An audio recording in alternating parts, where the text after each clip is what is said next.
우리는 늘 반가운 소식을 기다리는 것 같습니다.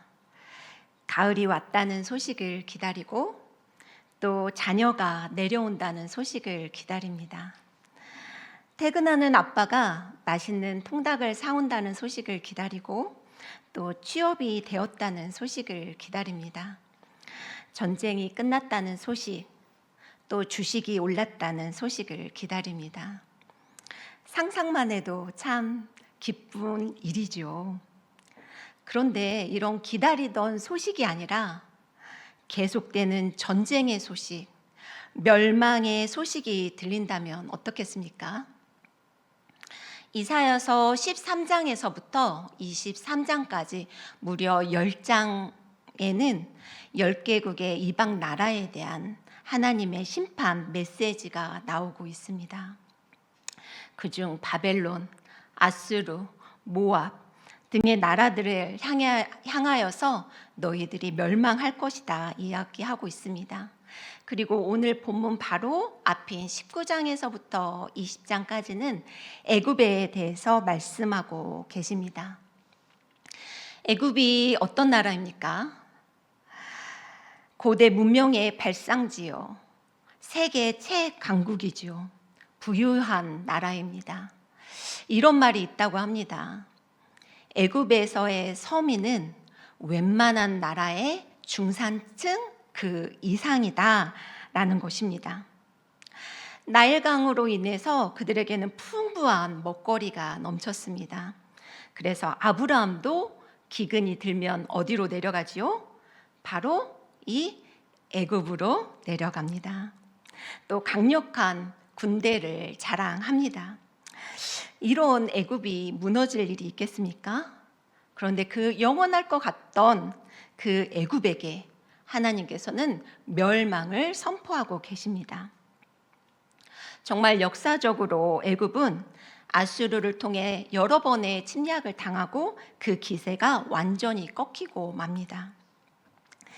애굽을 노린 이 아수르 또한 만만치 않은 메소포타미아 지역의 강대국입니다.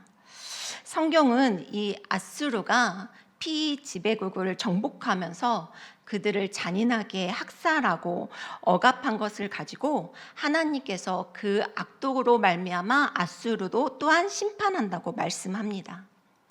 이 잔인하기로 악명 높은 아수르에게 바로 이 멸망할 것 같지 않던 애굽이 멸망한다는 것입니다. 그래서 그 예표로 이사야에게 말씀합니다. 너는 내 허리에서 띠를 끄르고 네 발에서 신을 벗을지어다. 그리고 벗은 몸과 벗은 신으로 3년을 다니게 합니다. 우리 4절을 함께 읽겠습니다. 이와 같이 애굽의 포로와 구스에 사로잡힌 자가 아수르 왕에게 끌려갈 때 젊은 자와 늙은 자가 다 벗은 몸과 벗은 발로 볼기까지 드러내어 애굽의 수치를 보이리니. 아멘. 이사야 선지자의 그 벗은 모습처럼 그 강할 것 같던 애굽이 아수르에게 끌려갈 때에 젊은 자나 늙은 자나 다 벗은 몸과 벗은 발로 그것도 볼기까지 드러내어 애굽의 수치가 되고 있다고 이야기합니다.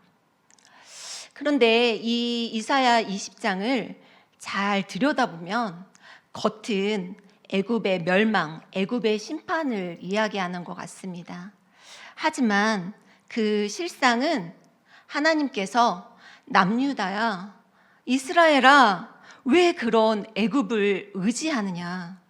왜 하나님으로 피난처를 삼지 않느냐? 나는 만군의 하나님이다. 그들의 군대보다 내가 더 강하지 않느냐? 계속해서 물으시는 것이지요. 그 행간 속에 숨어서 하나님이 백성에게 던지는 선지자의 물음입니다.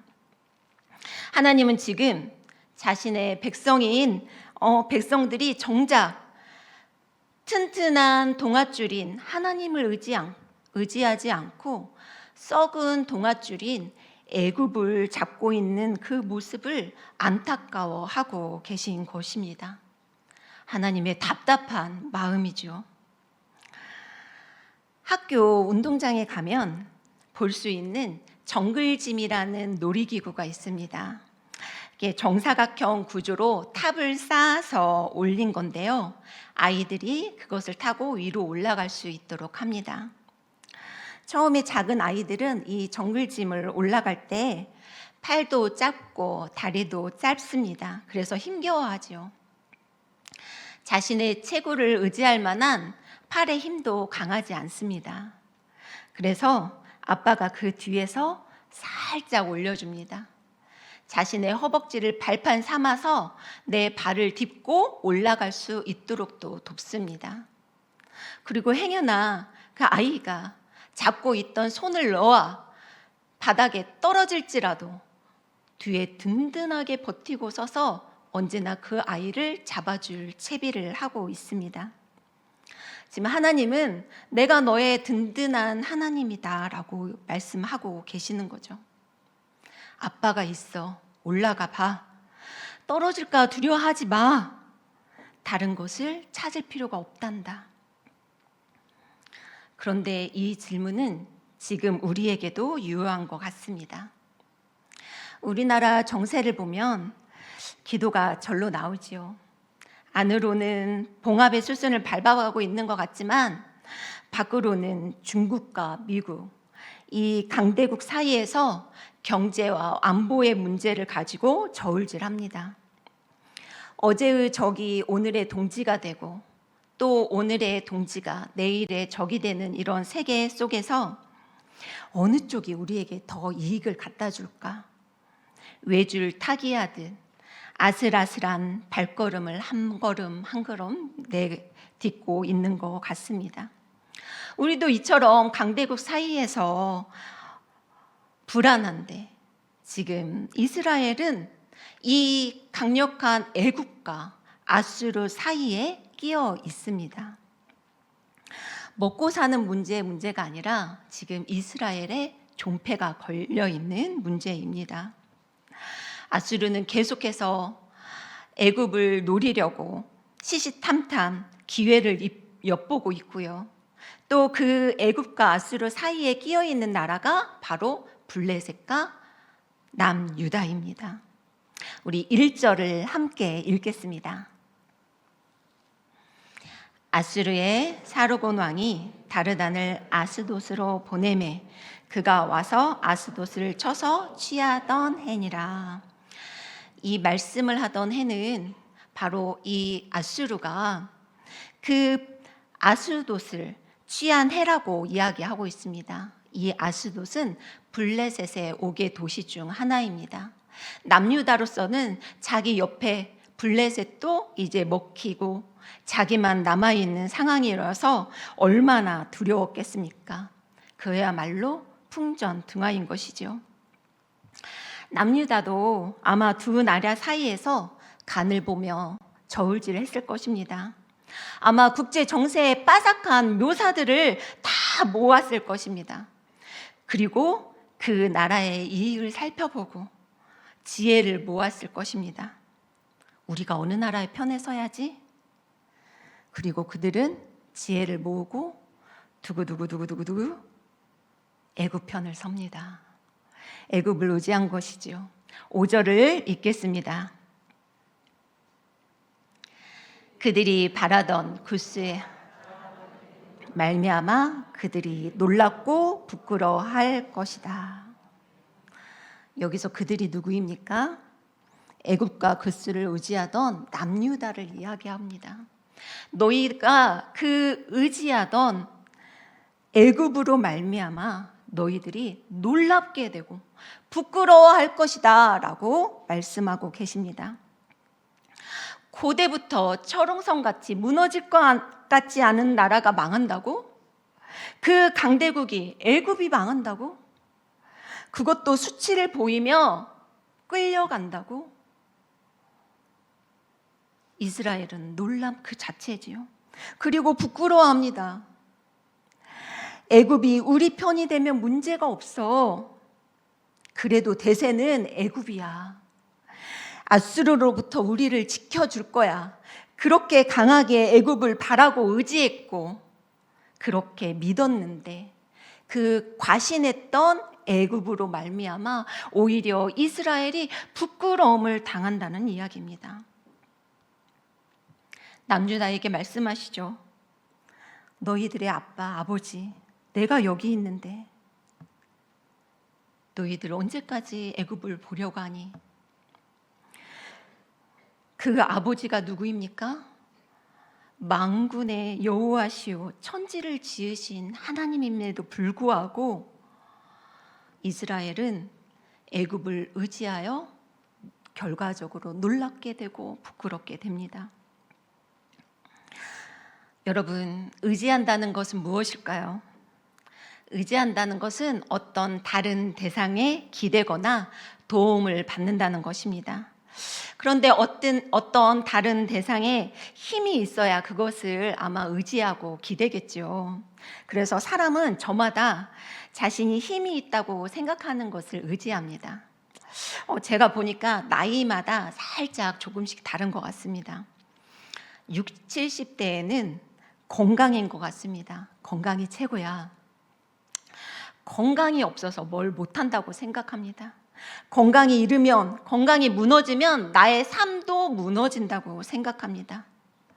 40, 50대는 돈과 권력인 것 같습니다. 돈은 모든 것을 가능하게 하는 맞는 키로 생각하는 것 같습니다. 그래서 돈을 모아서 그 돈으로 좋은 권력도 사고 인기도 사고 젊음도 사려고 합니다.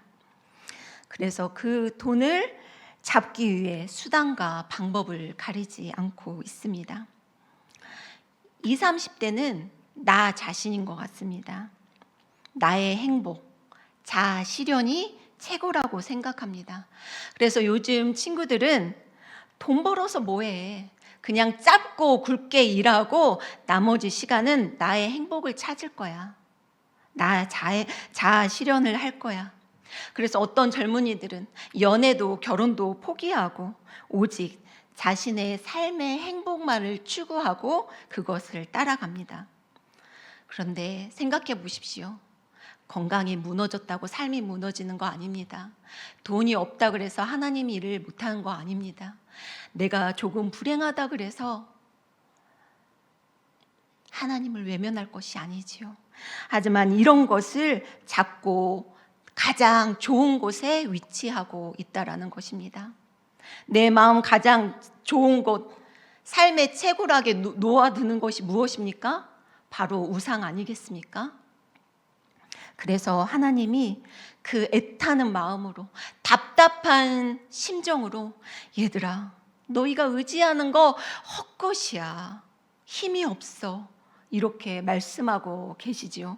이사야 36장 6절을 함께 읽겠습니다. 이사야 36장 6절입니다. 보라, 내가 애굽을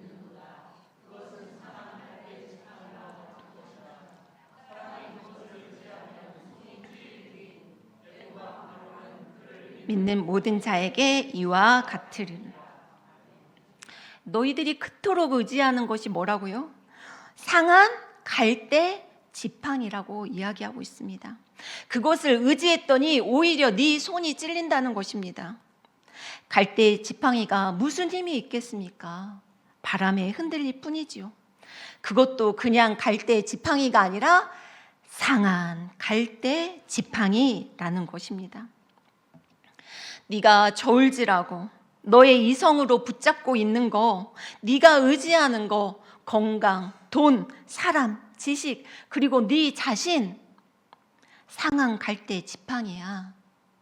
네가 잡고 있는 그것으로 말미암아 오히려 네가 놀랍게 될 거야, 부끄러워할 거야 말씀하고 계시지요. 중동 지역에는 볼기까지 드러내는 것을 수치로 생각합니다. 그리고 벗은 발은 노예들이나 종이나 하는 그 비참함을 상징하고 있습니다.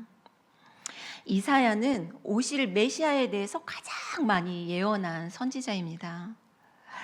추측건데 그는 고위직 가문 출신이거나 왕족이라고 보고 있습니다. 그가 왕국을 드나들면서 왕들의 역사를 기록한 사람입니다. 정말 지성인이고 관료입니다. 그런 고귀한 신분을 가진 이사야 선지자에게 벗은 몸으로 다니고 거리를 할보하게 함은 아마 세인들의 눈에 볼 때는 그 놀라움을 넘어서 의미심장한 사건들로 받아들여졌을 것입니다. 속된 말로 하나님께서 말로 해서 안 되니 이 방법까지 쓰신 것이지요. 하나님을 의지하는 결과가 너무너무 무섭기 때문입니다. 호세아 7장 11절 12절에는 북이스라엘에게 이렇게 말씀합니다. 에브라임은 어리석은 비둘기같이 지혜가 없어서 애굽을 향하여 부르짖으며 아스루로 가는도다. 그들이 갈 때 내가 나의 그물을 그 위에 쳐서 공중의 새처럼 떨어뜨리기 전에 그 회중에 들려준 대로 그들을 징계하리라. 북이스라엘도 남유다처럼 그렇게 애굽을 의지했습니다. 그랬더니 하나님께서 그들의 결과는 바로 아수르에 멸망할 것이라는 이야기를 하셨고 정말 아수르에 의해서 멸망합니다. 상한 갈대 지팡이를 잡은 결과이지요. 그러나 하나님을 의지하면 하나님이 약속하십니다. 예레미야 17장 7절에는 이렇게 말씀합니다. 그러나 무릇 여호와를 의지하며 여호와를 의뢰하는 그 사람은 복을 받을 것이라. 아멘이십니까? 그리고 이사야 30장 18절은 이렇게 말씀하고 있습니다. 우리 이사야 30장 18절을 함께 읽겠습니다. 그러나 여호와께서 기다리시 이는 너희에게 은혜를 베풀려 하시며 일어나시리니 이는 너희를 긍휼히 여기려 하심이라. 대저 여호와는 정의의 하나님이시라. 그를 기다리는 자마다 복이 있도다. 아멘. 하나님께서 기다리고 계신다는 것입니다. 하나님께서 은혜 베풀려고 기다리고 계신다는 것입니다. 또 하나님께서 긍휼을 주시려고 서서 계신다는 것입니다. 바로 하나님을 의지하는 자에게 주시는 복이지요. 사랑하는 성도님들, 우리의 지혜를 모으고 우리가 아무리 저울질해도 우리 하나님만큼 든든한 방패는 없습니다. 세상에 어떤 것이 나를 사랑한다고 해도 우리 하나님밖에 내가 사모할 리 없습니다. 그 어떤 것도 우리의 힘이 되어주지 못하기 때문입니다. 오히려 우리를 놀랍게 하고 부끄럽게 할 것입니다. 믿음의 출발은 이 하나님 외에 내가 의지하는 것들이 상한 갈대임을 알 때 비로소 은혜 베풀어 주시는, 그래서 기다리시는 그 하나님이 보일 것입니다. 또 일어서셔서 우리에게 긍휼 베풀어 주시는 그 하나님이 보일 것입니다. 하나님은 여전히 우리에게 물으십니다. 너는 무엇을 의지하느냐? 네가 지금 저울질하는 것이 무엇이냐? 기도하겠습니다. 우리에게 복 주시길 원하시는 하나님, 우리는 둔하여 하나님의 말씀이 잘 깨달아지지 않고 그 말씀대로 살아가는 것이 어렵지만 그럼에도 불구하고 계속 말씀해 주시고 계속 알려주시니 감사합니다. 성경을 통해 많은 사람들의 삶 속에, 내 삶 속에도 그런 것들이 헛것임을 알면서도 하나님보다 더 의지했던 것들이 있습니다. 그것이 때로 자식이기도 하고 나의 힘이나 지혜이기도 했습니다. 또 나의 경험이기도 했습니다. 하나님, 이제 그것이 상한 갈대 지팡이임을 알게 하여 주시옵소서. 그것이 결국은 우리의 발을 잡고 우리의 놀람과 부끄러움이 될 터인데, 한 손에 하나님을, 한 손에 그것들을 움켜쥐지 않게 하여 주시옵소서.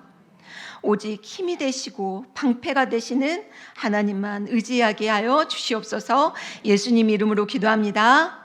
아멘.